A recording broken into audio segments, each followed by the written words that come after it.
The path to hundreds of millions didn't come to her through luck. It came from grit, long nights, and a voice the industry could never ignore. Every step was slow, deliberate, hard-earned.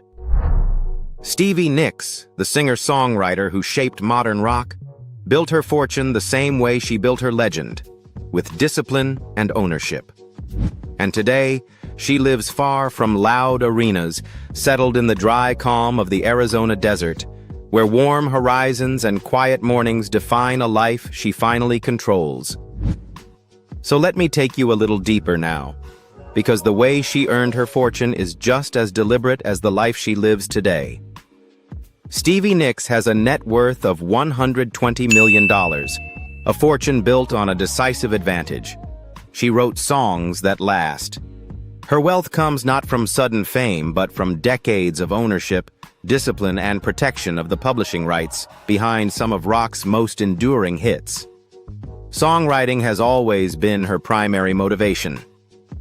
Classics like Landslide, Rhiannon, and Edge of 17 continue to generate substantial royalties from radio, streaming, licensing, and reissues worldwide. As the sole songwriter for many of these songs, she has long earned the lion's share of publishing, a steady stream estimated at $5 million a year, or about $50 million a decade, even when not touring. Live performances have generated a second-largest source of income. Fleetwood Mac's reunions and stadium tours regularly rank among the world's highest-grossing musical groups. Court filings from 2018 revealed that each band member was expected to earn $200,000 per show on a 60-date Live Nation tour, roughly $12 million each, with bonuses pushing the total even higher. These figures illustrate the scale of touring earnings that supported her fortune long before her music catalog exploded. Her solo career added another lucrative track. Belladonna went quadruple platinum, and records like The Wild Heart, Rock a Little, and 24 Karat Gold helped her maintain high touring profits. As a solo artist, she received a smaller share of the revenue, so ticket sales, merchandise, and publishing revenue accrued much more directly, ultimately adding tens of millions of dollars to her income. But the financial tipping point came in December 2020, when she sold 80% of her music catalog to Primary Wave for $80 million, valuing the catalog at $100 million. It was one of the first major deals of the modern catalog acquisition era, and instantly transformed her financial profile. More importantly, she retained a 20% stake, ensuring long-term royalty income without administrative responsibility. Real estate is a quiet but reliable part of her portfolio. Nicks bought a $9 million gated estate in Pacific Palisades, which she then listed for $14 million before selling privately. She owns a $3 million oceanfront penthouse in Santa Monica and previously built an 8,000-square-foot mansion in Paradise Valley, Arizona, purchased for $3 million and where she currently resides. These properties are not speculative. They are homes that will naturally increase in value over time. Her investment approach has always been consistent: low-risk, high-value assets, retaining key rights, and predictable cash flow. She eschewed risky ventures, relying instead on royalties, catalog equity, and strategic tours. Today, her annual income typically ranges from $8 million to $12 million during her off-tour years, and significantly higher whenever she returns to the music scene. Stevie's financial life reflects a clear philosophy: protect what you create, own what lasts, and let time compound the value.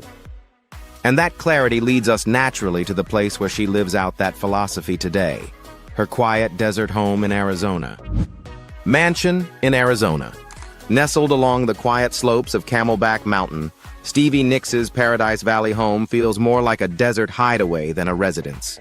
She bought it in the early 1980s for $3 million, long before the neighborhood was flooded with luxury properties, and over the decades it became her private retreat, a place she retreated to when the world was noisy and she needed to return to herself. The house is about 7,300 square feet, but it has a comfort that has nothing to do with size.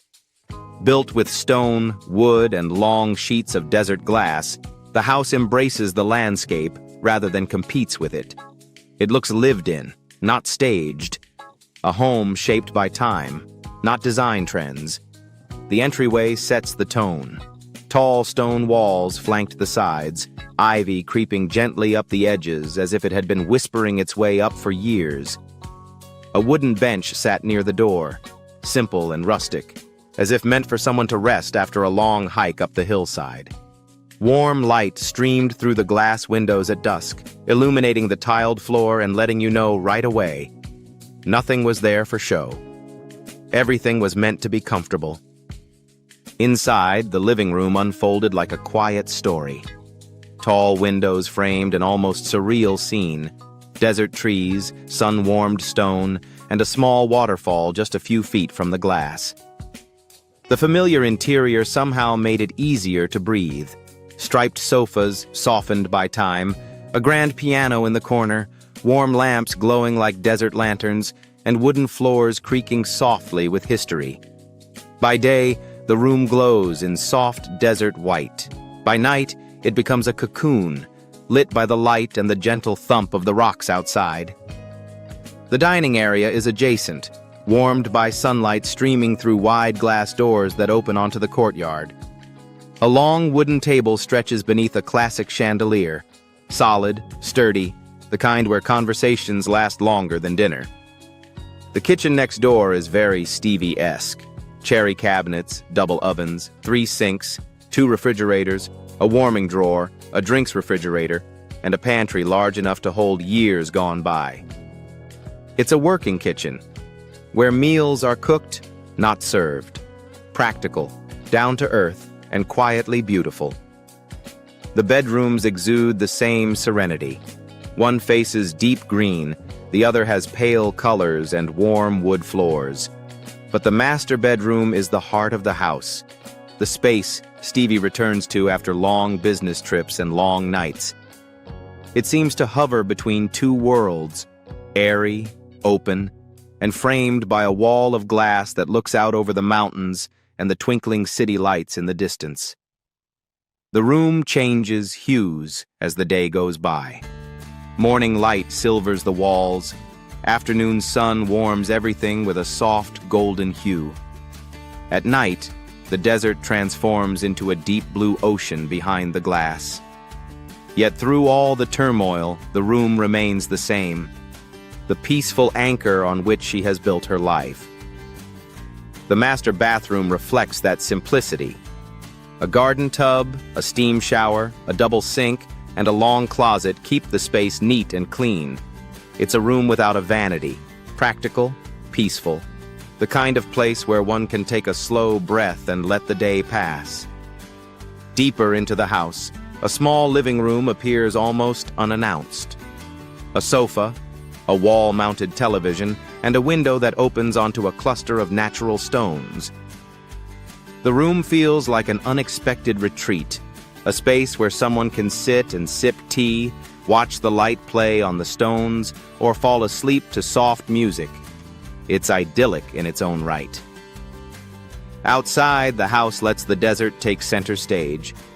Stone patios wind around the hillside, some tucked in the shade, others facing the harsh Arizona sun. An outdoor fireplace provides warmth on chilly evenings. A simple sitting area sits under a canopy of desert trees. Narrow paths weave between trees and rocks, taking you deeper into the grounds. And in a quiet corner, a spa nestled among the rocks, blending naturally into nature as if it had always been there. In the late afternoon, as the sun sets, the rocks glow a soft amber, the whole space brightening. Walk through these bright, simple rooms, and you'll see why Stevie calls this place her sanctuary. It's not a grand house, just a home where she can finally relax. And right outside, that same quiet rhythm follows her into the cars she drives around Arizona. Now, let's step into the garage and take a look at her car collection. Stevie Nicks has never been interested in flashy garages. Every car she drives is chosen for comfort and privacy. not ostentation. Her most iconic vehicle is her $65,000 Chevrolet Suburban, a long, dark SUV built with the kind of presence that fits Stevie's life on the move. On the outside, it's all clean lines and matte black confidence. Tall, steady, and quiet enough to slip through dawn airport runs unnoticed. But the interior is where this car becomes truly hers. The cabin is lined with deep, cushioned leather seats, wide armrests, and soft lighting that turns the whole space into a rolling office. There's room for garment bags, lyric notebooks, water bottles, and the shawls she always carries. It's not built to impress. It's built to hold her life together between one city and the next. A place where she can think, write, and disappear into her own world. Her Mercedes-Benz S-Class, now worth around $25,000, is completely different. Sleeker, smoother, and designed with a kind of quiet luxury that suits her softer days. The exterior is polished silver, stretching long and low across the road, with curves that catch light like a piece of jewelry. Inside, the S-Class feels almost weightless. The dashboard is clean and elegant, trimmed in brushed metal and dark wood, and the cabin has that faint new car scent she loves, warm leather mixed with a hint of cologne from the previous driver. This is the car she used to arrive at hotels and venues late at night, slipping out of the back seat with her shawl draped over her shoulder, moving with a lightness that made her blend right into the night. And then there's the car that feels the most honest. Her $40,000 Toyota Sienna, powered by a 296-horsepower 3.5-liter V6, paired with an 8-speed automatic transmission. A minivan built for easy days and long, sun-drenched drives across Arizona. Inside, it's surprisingly roomy and comfortable.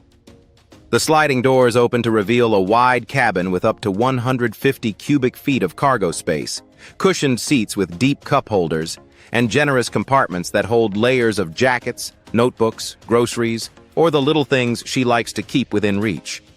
It's the kind of car where she can slip behind the wheel, breathe out, and settle into the quiet comfort of a ride that never asks for attention, only to be driven. If each of her cars reflects a different part of her life, the work, the quiet entrances, the everyday moments, then what does it say about her when she turns that same care outward? And what happens when someone who's lived so fully chooses to use her success to lift other people instead of herself? To understand that, we need to step into the chapter where Stevie Nicks gives back philanthropy. For Stevie Nicks, charity isn't a splashy moment. It's a private act, shaped by the calm gestures and gentle sincerity she's known for. Her deepest commitment is to wounded servicemen and women, a mission she began in the mid-2000s after working in military hospitals. Those visits led to her Soldier Angels program, where she donates iPod Nanos filled with carefully curated playlists, each signed and personally delivered. Over the years, she estimates she's spent between $150,000 and $200,000 on these devices, turning a simple gesture into a source of comfort for hundreds of recovering soldiers. One of the earliest fundraisers to support the cause was a charity photography exhibition, which raised about $25,000 in a single night. The money goes directly to expanding the program. More iPods, more music, more hospital visits, and more moments of connection for service members at Walter Reed and the National Naval Medical Center. It's the kind of giving that doesn't require staging or fanfare, it just requires presence. Her compassion extends far beyond the military community. A longtime supporter of the Arizona Heart Foundation, an organization tied to her family, Nicks has made multiple donations over the years, estimated at $50,000 to $75,000, to support research, screening, and local care initiatives. She has also supported youth mentoring programs like Big Brothers Big Sisters and contributed to music education efforts through the Grammy Foundation and Music Rising, donating an estimated $100,000 over the past decade. For global advocacy groups like the One Campaign, her involvement has combined financial support with a community message, helping to raise awareness for poverty reduction programs around the world. Her foundation, officially established in 2007, operates on a small but steady scale, typically managing around $80,000 per year to support causes tied to healing, music, mentorship, and community. While the foundation's revenue remains modest, Nyx consistently expands its reach through her own contributions, adding an estimated $100,000 annually from personal funds, a pattern that reflects both her independence and her belief that giving must remain sincere. In the end, Stevie Nicks' philanthropy isn't measured in headlines, but in the small, steady ways she chooses to show up for people. And that same quiet devotion follows her home too, shaping the rhythm of the life she lives today, far from the stage and closer to the things that keep her grounded. Personal life. These days, Stevie Nicks lives quietly in her home in Arizona, a place where the desert light drifts through the windows in a soft, familiar way. It isn't the house that defines her life now, but the peace it offers. It gives her a slow rhythm to settle into, a calm backdrop where she can write, record, and keep only the people she truly trusts close by. Her days move gently. Most mornings start in the studio, where warm lamps, old pianos, and stacks of handwritten lyrics sit exactly where she left them. Like friends she's known forever, she'll point across the room during a take, lean into a microphone, or pause in the doorway with that thoughtful look she's had her whole life. Offstage, she reaches for the simple things: an open window, a long view, a quiet afternoon where the desert horizon feels like its own kind of company. But even in this softness, her personal life has carried its own storms. She married only once, in 1983, to Kim Anderson, a decision born from shared grief after her best friend Robin passed away. Stevie has always been honest about it. It wasn't love, just two people trying to hold on to something familiar when the world around them felt unbearable. The marriage ended after 3 months. And the relationships that followed, Lindsey Buckingham, Mick Fleetwood, Don Henley, Jimmy Iovine, Joe Walsh, each brought their own weight, the kind that shaped both her music and the stories people still tell about her. Yet the woman we see now, laughing with friends, standing beside younger artists, officiating the wedding of John Macaulay and Vanessa Carlton, feels freer than the one tied to old heartbreaks. Her circle is small, steady, and mostly made up of women she leans on, family she trusts, and collaborators who've stayed with her through decades. And when she steps onto her balcony at sunset or into a studio glowing with warm gold, you can sense it clearly. Stevie Nicks is finally living life at her own pace, quieter, grounded, and exactly the way she wants it. Her life today isn't about avoiding the past but settling it, letting the drama stay in the songs while she keeps the peace for herself. Want more stories like this? Calm moments, hidden chapters, and the lives artists live beyond the spotlight? Subscribe, leave a comment, and tell me who we should uncover next.